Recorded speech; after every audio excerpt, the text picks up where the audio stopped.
Avatar: Way of the Water is a continuation of Jake Sully's story in the world of Pandora and its indigenous people living in peace, until an old enemy comes back for revenge. Yeah, they spend the first half hour completely destroying everything they did in the first movie.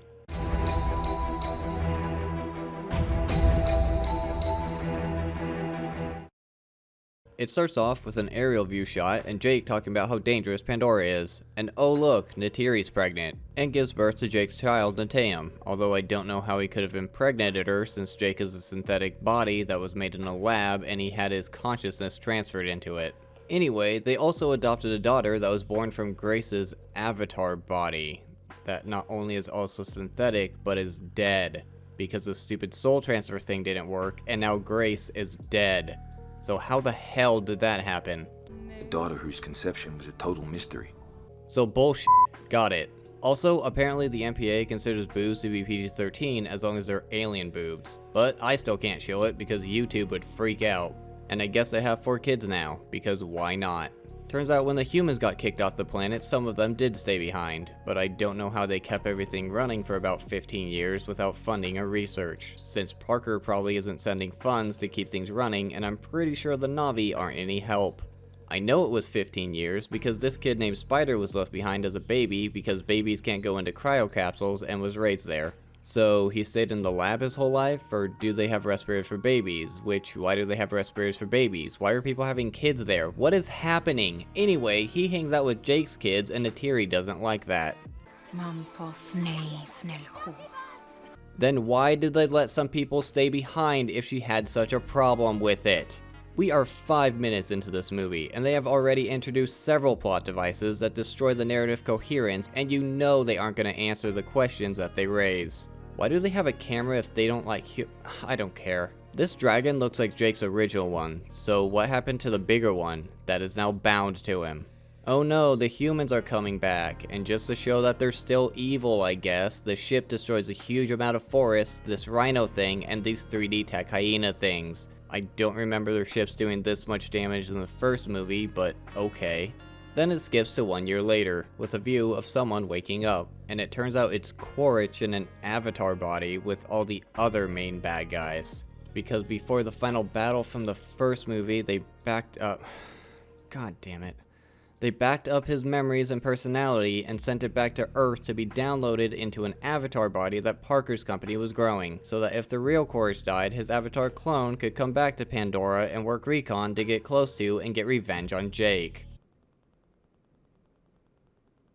Are you kidding me? When was this established that this was possible? This is far beyond the stupid soul transfer thing the Na'vi do, because this is using technology to back up and transfer a person into a new body. Which is exactly what Grace was saying the Na'vi do with the Tree of Life when Parker laughed at her and called her high. It's a global network and the Na'vi can access it. They can upload and download data, memories. What the hell have you people been smoking out there? So, see this? This is all your memories and your personality. Right. We're going to send this back to Earth where you're growing in a lab as we speak. We're going to imprint you with it. And... If he knew he could do this, why did he react this way? And why the hell didn't Grace use their memory transfer as a comparison? Because there's no way she didn't know about this. And if they could do this, why the hell didn't they do it earlier so they could have Na'vi soldiers on their side? They're 2 separate people, so they could have had the human soldiers stay behind and command the fleet while the Na'vi counterparts went into battle. And if they died, f it, just make more, because apparently you can just make these things now. But it's probably because James Cameron didn't think of this at the time and just threw it in there and hoped that no one would notice. Except it doesn't make any sense. This entire concept is bullshit. We're only 12 minutes into this, and they've already destroyed the entire narrative coherence of the first movie. At this point, when I saw it in theaters, I was already pissed that I wasted my money on this thing. Well, the humans built this huge train track in a year, and the Na'vi blow it up, because I guess they're using guns now. We're taking mags, the RPGs, the stingers. Wait, I thought Norm's avatar got killed. Did they make him a new one? What the hell? Anyway, Jake's stupid kids go down there and start playing with the guns, which almost gets them killed. So they go back to High Camp Stronghold. How did they build this facility? I don't freaking care. Jake is yelling at his kids, which is kind of the theme of this movie. Then Spider and these two go into the Avatar facility, but how are the Navis breathing in here? You know what really sucks though? Is you can breathe Earth air for hours, and I can only breathe your air for like 10 seconds. When was that established, and why can they breathe Earth air for hours? That doesn't make any sense. Why don't they just give Spider a Navi body? I mean, everybody else gets one, unless they're saving that for the sequels. I'm... Why do they still have Grace's avatar? God damn it. They're gonna bring back Grace at some point, aren't they? And they talk about how weird it is that no one knows who Kiri's father is. So Grace was connected with Awa, the Navi god, when she died, and her dead avatar mysteriously got pregnant and Kiri was born. Yeah, Awa is her father and Kiri is Navi Jesus. I'm just gonna refer to her as Navi Jesus from now on, because there's no way Awa is not her father. This series is stupid. And Spider doesn't like who his father is. Are you ready for some bullshit? Just wait, it's coming. But first, why do they have all these people and equipment if Korja's main objective is to kill Jake? As on-world commander, I have been charged with a greater mission. Our task here is to tame this frontier. Nothing less than to make Pandora the new home for humanity. First off, did she seriously walk them into this building, go get a cup of coffee, walk up to this platform, and watch the construction for a bit just to finish explaining this? Second, why the hell would they want to colonize Pandora? Humans can't breathe the air, so everyone would either have to stay inside with a false atmosphere or wear masks their entire lives. The Navi are not going to go for this, so they will either have to stay inside a small enough area where they somehow would leave them alone or commit genocide. And everything on this planet wants to kill everyone who is not from it. So since humans don't have the neurological ponytail things, they will either have to stay away from them for forever or kill most, if not all, the living creatures on this planet. Did they seriously not find another planet in the vast endlessness of space that would better suit humanity for a new home?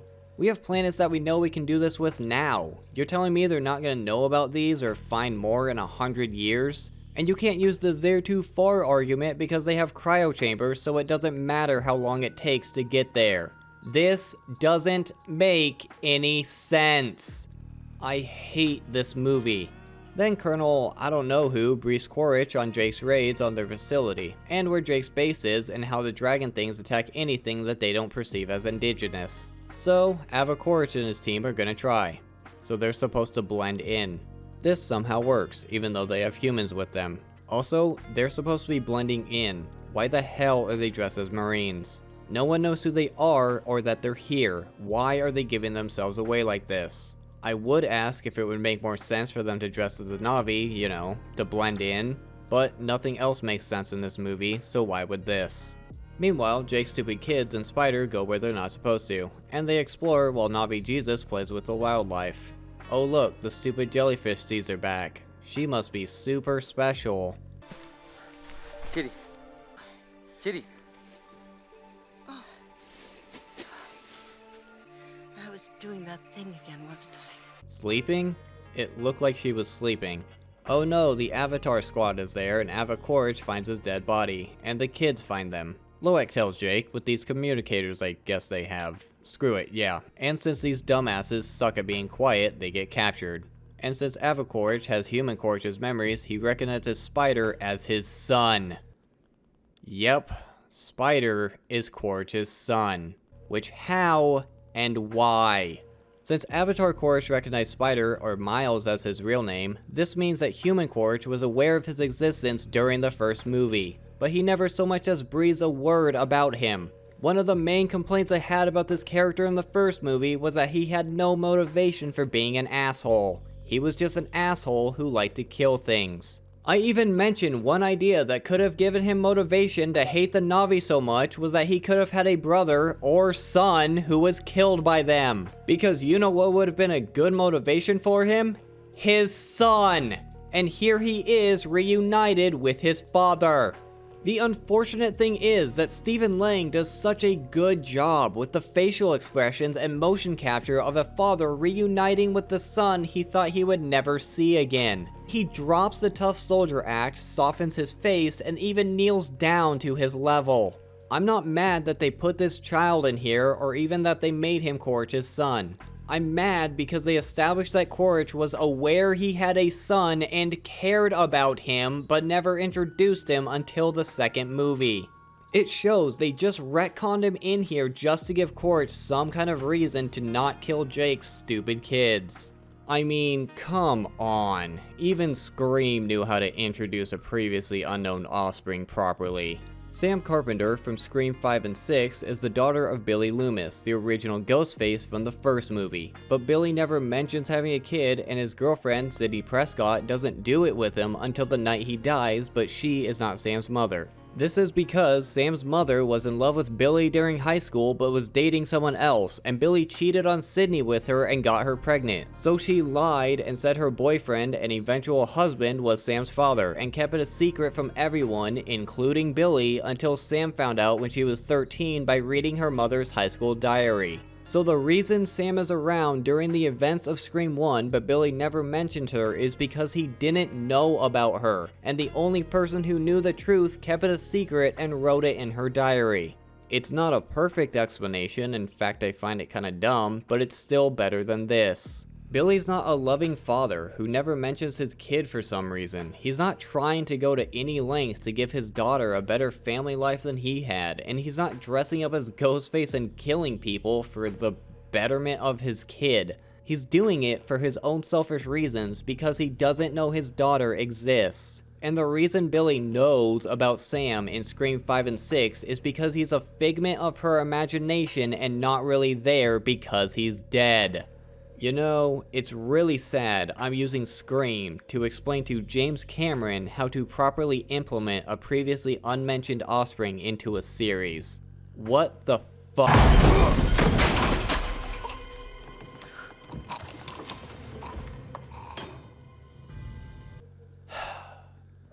This movie. We are only 35 minutes into this 3-hour-long movie, and they've already destroyed the narrative coherence of the first movie, added events that raise more questions than necessary, and completely retconned characters in that were never even there in the previous movie. I still don't get how Jake got Natiri pregnant if he's a synthetic body. I've heard the argument of it's a tube baby, it's a real body just artificially created. I guess, but I still don't buy it. What I do not accept though is Grace's avatar getting pregnant. Grace is dead. Her avatar is at the very least dormant, if not also dead. If you're going to introduce a concept like this, you need to explain it. You can't just say, it was a total mystery, and expect people to go along with it. Disney got ridiculed with Star Wars for the somehow Palpatine came back thing, and they pulled the same thing here expecting to get a pass. Also, I'm calling it now that they're gonna bring Grace back through her avatar and explain it as the soul transfer worked, she was just in a coma, because that's the stupid crap I've come to expect from this series. I do not like that they brought Quaritch back, especially in the way they did. Apparently bringing him back as an avatar was planned, because during filming of the first movie, James Cameron told Stephen Lang that Quaritch had a future, in which case, why did he kill him off? Have him get injured and spend the next 15 years training as an avatar. It would work better than, we can upload people's conscious now, and retain that he found the whole avatar thing stupid in the first movie. Especially because Parker laughed Grace out of the room when she suggested the Na'vi can do the same thing with the Tree of Souls. And why did they feel the need to give Quaritch a son? If they were going to do this, why did they not include him in the first movie, or at least mention him? It's not like Quaritch knocked some girl up and she kept it a secret from him so he didn't know. They show Avatar Quaritch remembers him and at least kind of cares about him. This is just retconning a character in just for the sake of doing it, and it's lazy writing. The acting is hit and miss depending on the actor, but since we're only 35 minutes into this thing, I'll talk more about it in later parts. The CGI is fantastic for the most part. The environments and characters look realistic, and the glow of the world looks great. Although there are times when they're moving fast and the CGI looks pretty bad. The hyena things still look terrible. I don't know if it's because they wanted them to look the same as the first movie or they just didn't care how they looked, but their look has not improved. As I've said before, we're only 35 minutes into this and I already had to take a break. God, I hope the rest doesn't take this long. If you want to see an uncensored version of this video, or any of my other videos, check out my Patreon. If not, I appreciate you watching my video here too. Don't forget to do the YouTube stuff. and thanks for watching.